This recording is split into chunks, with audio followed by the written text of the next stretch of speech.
Welcome back to the Real News Network. I'm Paul J. in Baltimore. We're continuing our series of Reality Asserts Itself interviews with lawyer, I should say radical human rights lawyer, Michael Ratner, who now joins us in the studio. Thanks for joining us again, Michael. Nice to be back with you, Paul. And just one more time, Michael is President Emeritus of the Center for Constitutional Rights in New York. He's chair of the European Center for Constitutional and Human Rights in Berlin. He's also a member of the board of the Real News Network and all kinds of other stuff. Let's pick up the story in 1971. You've just gone through this decade, which is revolutionary, is the only way to describe the 1960s all over the world. And nobody knew where this was all going to lead. But in 1971, one of the seminal events, I think, was prison uprisings. There were several, actually, and including one in Quebec around the same time. But the best known was Attica, and you became involved in that. You know, after I clerked for Constance Baker Motley, the only woman black federal judge, I took a job at the Center for Constitutional Rights. Newly formed, came out of the Southern Civil Rights Movement, giants of the Civil Rights Movement, William Kunstler, Arthur Kanoy, Morton Stavis, just giants. And they were the front lines, really, of the Civil Rights Movement and of defending what we're calling the revolution that happened in the 60s.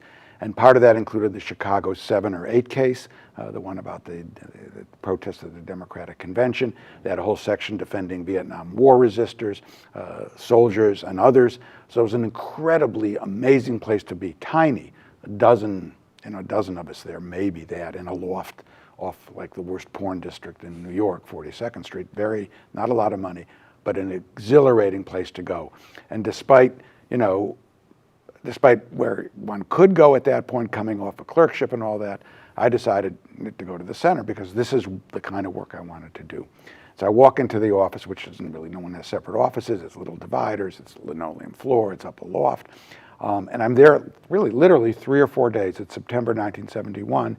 And during that period, Bill Kunstler is up at Attica, where there has been a takeover of what's called D Yard in the prison, and there's hundreds of prisoners who've taken over D Yard, and Bill Kunstler is part of the negotiating committee to try and figure out with the state or to negotiate how this is going to come to an end. Tom Wicker was there, the New York Times reporter, Herman Badillo, a politician from New York, a prominent set of negotiators.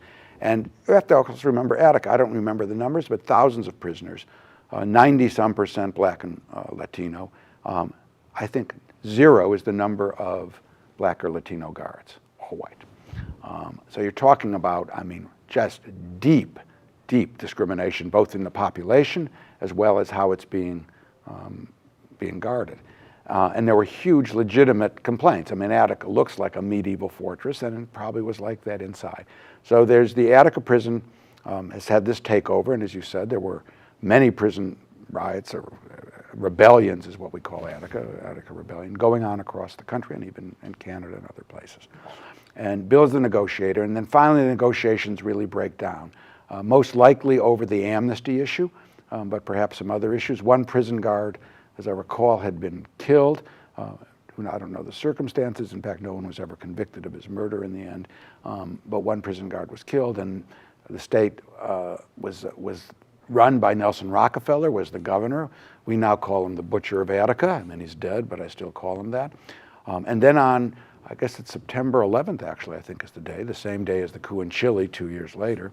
And September 11th, could it be 9/11 also? It's conceivable. I think they were all then. I don't remember the exact day for Attica, but I think September 11th. They say that the negotiators can't go in any longer to negotiate with the prisoners and talk to them. And there's a picture of Bill walking out saying, "I just fear the absolute worst." Bill Kunstler coming out. I say, "I fear the absolute worst." And what happens, you see in film shot of the National Guard who have been called with their big guns to line the walls, you see them raising their fists and their guns, "White power, white power." This are the people who were going to supposedly put down. They actually start chanting white power. Yeah, we're going to put down the Attica prison rebellion. And what happens is a massacre. They fire into, mostly arbitrarily, just into the yard, killing, I think it's 32 people and 9 guards, or I don't remember the exact numbers. But they also target some of the more politically active people and kill them. So it's murder, straight murder. And then the report that's put out in the press is they had to do it because the guards, the prisoners were killing people, and they were killing the guards, and were castrating the guards. Good evening. The 4-day insurrection at New York's Attica State Prison came to a tragic end this morning. Negotiations gave way to force, making this the bloodiest prison incident the country has seen in 4 decades. In the final hours of the revolt, led primarily by blacks, the inmates murdered 9 of their white hostages. 28 convicts were killed by state troopers and sheriff's deputies who regained control of the prison. I'm sitting with my partner at the time, Margie Ratner, who's later Margie Ratner-Kunstler, but she's a lawyer I work with, and and we say to each other, "This is complete BS. I don't believe anything we're reading." But that was the dominant narrative for over a month, that guards were castrated by the prisoners. And it turned out not to be true. Completely false. Nothing to do with it at all. No guards were killed in that, except the only guards that were killed by that were by the bullets of the National Guard, and Rockefeller ordering it. Now it's a Tom Paxton song, Judy Collins sang it, and it's from the point of view of a prison guard who's taken hostage, and they're being shot, and he says, and they're talking to each other, and he says, first they say, "Don't worry, they're going to free us," and then he says, the shots start coming, and they sing, "Had they only taken Rockefeller hostage, then they actually might have done something to solve this thing." But guards, working class guards, are essentially dispensable like the prisoners. So I'm there, I'm at the center, we're monitoring the situation because Bill is really one of our leaders at the center, Bill Kunstler is, and they immediately send a group of us up to Attica right after the rebellion is put down. And my job is to go into the prison hospital and interview people who've been tortured and beaten. Because after they retook the prison, they forced all the prisoners to run through a gauntlet of guards naked. The guards were naked, the prisoners were naked, and they were just beaten. They had to do it on glass, all kinds of really bad stuff. And I don't actually have a lot of memory of being in that hospital room, but it was a large room, maybe 100 feet by 50 feet, and was very large, with scores of people in their beds in all kinds of terrible shape, having been tortured and brutalized by the guards. And my job was to interview them to get evidence about what happened to them. And what had been their demands? Everything from better food, exercise, demands that are simple reforms. Right, that would be similar to most prisoners' requests and demands today, because very little has changed. So exactly right, simple, very simple reforms. And it was put down with such violence because? I think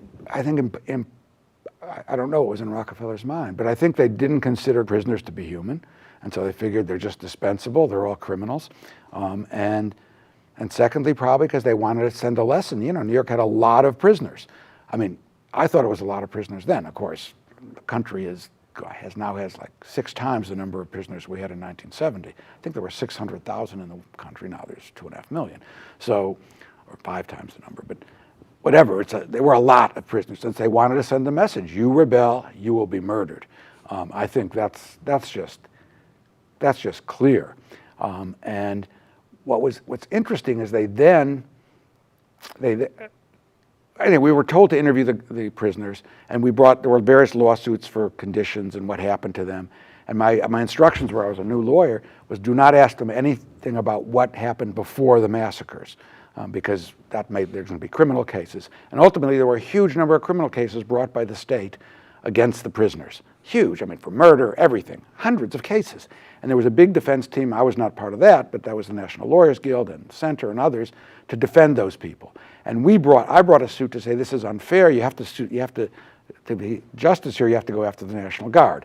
They threw me out on that basis, but ultimately that's what prevailed. Ultimately, it became so obvious that the National Guard had just caused massive death, and there was no looking at what they were doing, and some of the prosecutors started to resign, actually, that the entire cases fell. Against the prisoners? Against the prisoners, none. zero. And eventually, after many years of litigation by a woman named Liz Fink and others, there was compensation paid to a number of the prisoners. It took 25 years. Any National Guard, or more importantly, people that gave orders to the National Guard, ever held accountable? No, never. That's not something that would ever happen. And of course, now we have a park by my house called the Rockefeller Park, and I want to get stickers made that say, Butcher of Attica. But for me personally, of course, because for me personally, it was devastating to see it. I mean, Bill Kunstler was shaken more than probably anyone because he was in there with negotiations.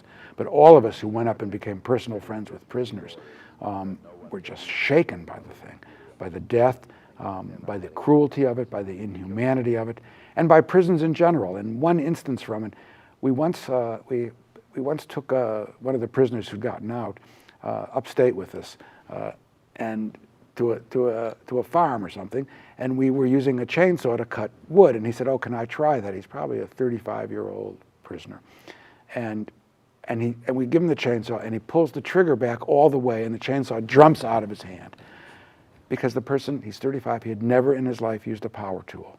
He'd been in juvenile detention and prisons his whole life and never been trained even to use a power tool. And those kind of stories, I mean, it just makes you want to just cry. I mean, that's all I can say about it. But by this time, you're fairly radicalized, but this must have taken you another step. Oh, yeah. I mean, this was really, this you saw, look, I'd seen the South, I'd seen segregated schools, I'd seen all that.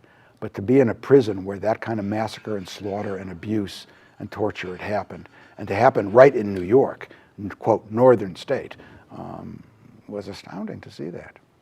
But at that time in the office, everything's happening. Vietnam is still going on, so there's all the people resisting going into Vietnam. I represented people who were doing fragging, rolling their grenades into the second lieutenant's tent. And, we did pretty well in those cases. I mean, there was a huge amount going on. There was warrantless... For people who don't know, this fragging became a fairly common thing in Vietnam, where privates would throw grenades into their officers' tents. And, they oftentimes didn't get convicted of murder or long sentences. I just think it was so brutal, the whole war, and they said people just lost it, and they would give them 10 years or 5 years or something. But often, and then there was, of course, the National Lawyers Guild and others were running coffee shops all over the country at military bases to recruit people. So Vietnam was still very heavy in 1971 and 1972, very heavy. As well as the remnants of the civil rights movement. It was also the beginning in New York, which was a big part of my activism, of the Puerto Rican liberation movement. Not the beginning, for me it was the beginning, that had been going on forever, but to get Puerto Rican free from, the U.S. And I got very involved in the Puerto Rican movement starting in the early 70s. While I never joined a political party, I was very close to the Puerto Rican Socialist Party at that point. Represented everybody from Vieques demonstrators to Puerto Rican draft resistors who refused to go in because they said, we're Puerto Rican, we're independent, we don't even have a right to vote. And it became, in New York at least, a thrust of a radical part of our movement was led by the Puerto Rican independence movement. Okay, we're going to continue our series of interviews with Michael Ratner on Reality Asserts Itself on the Real News Network.